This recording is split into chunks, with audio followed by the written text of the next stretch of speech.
Rumor says that there is a mysterious island in the South Pacific where the entire population is women. People call it the Virgin Island. It is also believed that the women clan has a mysterious seed which causes them to age 10 times slower than normal humans. Therefore, many people are trying to find the location of the island. And who wouldn't? One of them is Mr. Song, who wants to become immortal. So he has been sending his men of experts and explorers to search for the island. Elsewhere, Wang, the protagonist of the movie, listens to a news report about Mr. Song, who has once again funded a large sum of money for his expedition to search for Virgin Island. The news then adds about the mystery of the island, detailing that none of the explorers who participated in the expedition so far have survived. Till now, only one person has ever set foot on the island, a famous explorer named Lee. Lee is none other than Wang's father, but he never came back from the island and left no message for the world or for his son. It is rumored that he was mesmerized by the beauties on the island, so he decided to stay there permanently. Those rumors are almost certainly true. Determined to find his father, Wang decides to participate in Mr. Song's expedition and heads off to the shore to board a ship. There, he meets a friend, Hyun Woo, who claims to be an expert navigator as he has recently graduated from the Somali Navy SEALs. After setting up everything, Wang and Hyun board the ship, and just as they are about to take off, one of Mr. Song's men approaches them and hands over a GPS tracker. After a while, the two finally hit the ocean, hence kickstarting their adventure. Initially, they are hopeful about the mission, but after 2 months of wandering into nothingness, they become pessimistic. By this time, their food supply has also run out, so they pray that they reach the island soon. One day, while the boys are complaining about the GPS not working, a flock of birds flies over them. Wang, who is lying on his back, feels a drip on his face, and when he smells it, he realizes that it's seagull poo. This indicates that they are near an island, and when Wang peers through his binoculars, he confirms the news and shares it with his friend. Wang has never been this happy to be pooed on in his life. Unfortunately, the high tides do not allow the boys to dock their ship, so they are forced to swim all the way. In the next scene, when the two friends wake up on the shore, they notice an army of women surrounding them. While still not fully conscious, Wang asks if they're finally on the Virgin Island, but the women just keep on staring and remain silent. Later, the two are brought to their camp for interrogation. As usual, Hyun becomes overconfident and tries to smack talk the women, but ends up getting beaten by a durian stick. Because of the incident, the boys are locked inside a wooden cage as a punishment. In the meantime, the leader of the women, who they refer to as Patriarch, approaches the two and starts talking. She mentions that only a handful of people have breached their island in the past 500 years, but all of them were experienced navigators. Hyun is in disbelief that the girls have been around for such a long period, and jokingly asks if they are really immortal. However, the Patriarch and her women simply leave them behind and go about their ways. Once the women are out of sight, Wang takes out his hidden knife and plots with Hyun to escape at nightfall. They succeed in their plan and eventually get out of the prison. After this, Wang decides to check out the tribe for any clues, while Hyun sets out to find ways to escape the island. The next scene shows Hyun heading towards the jungle to see if there's a way out, while Wang arrives at the women's village and enters one of the huts. It turns out that the women have filled the jungle with traps, so Hyun Woo unknowingly falls for them. At first, he falls down a rabbit hole below and then gets pierced by a wooden arrow through his back. To make the situation worse, he also gets hammered by several coconuts on his head. Meanwhile, Moo Yan, a typical innocent sister of the women's tribe, and her sister Moon enter the hut in which Wang has been snooping around. Surprisingly, the hut is a bathing place for the islanders, and when Moo Yan starts taking off her clothes and preparing for her bath, Wang tries to sneak his way out of the room. Unfortunately, he gets caught by the girl's sister, who doesn't let him go. Wang tries to bribe the girl with a treat, but she eventually screams, alerting every other woman in the village. Terrified, Wang runs for his life, while the women chase after him with spears. He tries his best to scare them off, but eventually gets captured. In the trial room, the Patriarch tells Wang that breaking out of prison is a sin in their culture, and that trying to attack the clan assures a deathly punishment. Just then, a bruised and battered Hyun arrives at the scene to rescue his friend. He threatens the clan that he is a trained soldier who knows combat skills, but the women only get irritated by his lies and beat him once again. The clan believes that being seen by a man when they are naked makes them ugly. Hence, they demand to execute Wang and his friend. But before readying the boys for their final rite, the patriarch is curious to know why they visited her island. Wang responds that he is in search of his father, who came to the island 10 years ago. To his surprise, the patriarch reveals that she had met his father, but she too is looking for him. She mentions that if she ever sees his father again, she will kill him. Saying this much, she orders her women to take the culprits to their sacred tree and grill them there. Hyun pleads with the women that he wasn't the one who saw Mu Yan in such a condition and asks to be released, but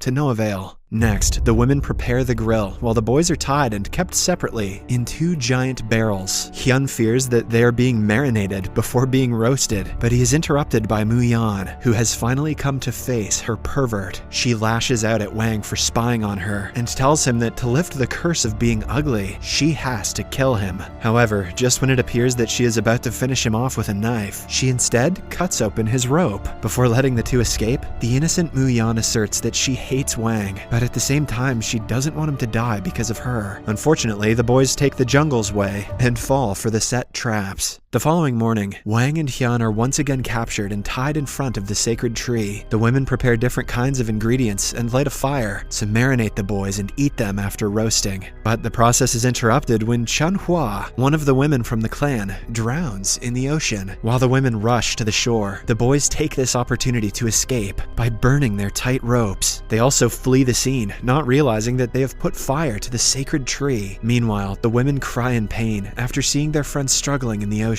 The two friends prepare to use the distraction to sneak out of the place, but at the last second, Wang changes his mind and decides to help the drowning girl. Without thinking about the time when the islanders wanted to kill him and his friend, Wang goes to the shore and swims in the ocean to rescue Chanhua. After he brings her back to the shore, Hyun jumps into action and prepares CPR on an unconscious Chanhua. Fortunately, she starts breathing again, and the women applaud the boy's bravery. Later, Wang and Hyun are once again brought in front of the patriarch. Chanhua wants her leader to excuse the boys as they saved her life. At this point, she has already started to develop feelings for Hyun. The patriarch also thinks of pardoning the boys, but just then, she is informed that their sacred tree has been burned and destroyed. After getting to know that Wang and Hyun are behind this incident, the patriarch decides to execute them immediately. However, Mu Yan and Chanhua suggest they give the boys one last chance. As a result, the patriarch reluctantly gives them 3 months to restore the tree. If the tree doesn't come back to life, they will be killed mercilessly. The next day, Wang and Hyun try their best to polish charcoal off the tree and water it. As time passes, the boys become close to the women as they help them in their everyday life. With the use of their modern tools and techniques, Wang and Hyun catch huge fish and teach them to grow vegetables. Meanwhile, Chanhua tries her best to grab Hyun's attention and brings him flowers and durian every day. One day, when Wang tries to find a signal on his GPS, he notices a viper lurking behind Mu Yan. He immediately springs into action and rescues her. As the two lay down in a romantic manner, Mu Yan reveals that the snake is actually her pet. The following day, Wang and Hyun are elated to find the sacred tree sprouting. Later that night, all the island women, along with the boys, celebrate with a feast and dance together. Wang notices Mu Yan peacefully dancing and remarks that the value of life isn't about the length of time, but rather about something that is worth protecting with your life. He then notes that he is lucky to have found it, as he wants to protect Mu Yan and her tribe. Sometime later, Mu Yan approaches Wang and tells him about the history of their tribe. She shares that a long time ago, there was an all-women tribe known as the Witch Tribe. They reproduced by parthenogenesis. They were the tribe closest to nature among primitive humans, responsible for guarding the seed, Yuan, which contained the secrets of life. Their mission was to protect the balance between nature and life. However, as human settlements expanded, their thirst for killing increased, and one day they eventually found out about the seed Yuan. Hence, a genocide-like hunt was carried out on the Witch Tribe.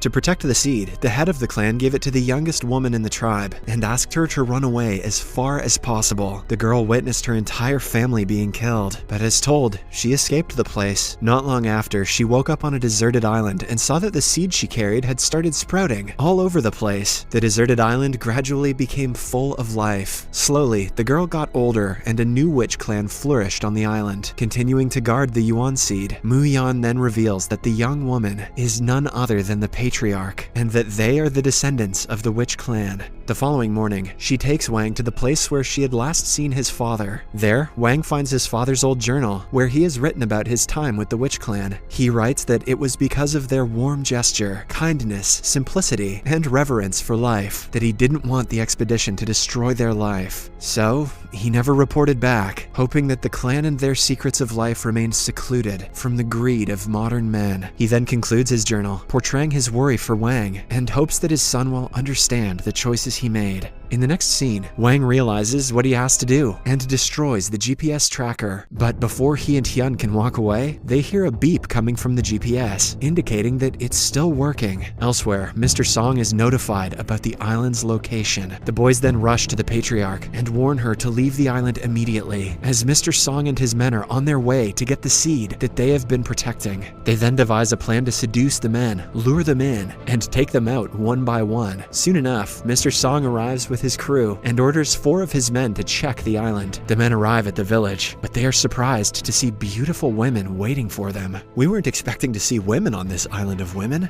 Next, the women play their part, get the men drunk, and successfully knock them out. After his men don't report back, Mr. Song himself ventures into the island and starts his inspection. Wang and Hyun greet him at the gate and try to convince him that it isn't the Virgin Island that he was after, but Mr. Song is no fool, so he orders his men to tie up the women, along with the 2 boys. He then threatens the patriarch and asks her for the secret of life so that he can become immortal like them. When she refuses, Mr. Song threatens to kill Moon. As a result, the women reluctantly guide Mr. Song and his men to the place where they have hidden the Yuan seed. However, on the way, when Chun Hua knocks down a man, the whole tribe fights back. Meanwhile, Mr. Song escapes the place with Wang and forces him to wear a time bomb. He then threatens to detonate it if he doesn't reveal the secret of the witch clan. Just then, Hyun, along with the women, arrive at the scene and subdue Mr. Song. However, during the process, Mr. Song manages to press the button and activates a 30-second countdown on the bomb. With time running out, Wang realizes that he has to make the ultimate sacrifice, so he runs towards the ocean alone. While running, Wang has a lot of thoughts in his mind. After all the experiences he has had with the women's clan, he finally understands that their mission is to protect the balance between nature and life. He also understands the sacrifice that his father made back then. Now, he has to make this same sacrifice to protect the clan. Soon, the bomb explodes in the sea. Seeing this, Muyan screams in agony, while the others weep over the loss of the man who has made the ultimate sacrifice. Then, the screen goes black. In the post-credits scene, Wang is shown miraculously waking up, as it seems that the magic of the island has resurrected him for his selfless sacrifice. Subscribe for more videos like this, turn on notifications, and leave a like to help the channel out. Thank you for watching.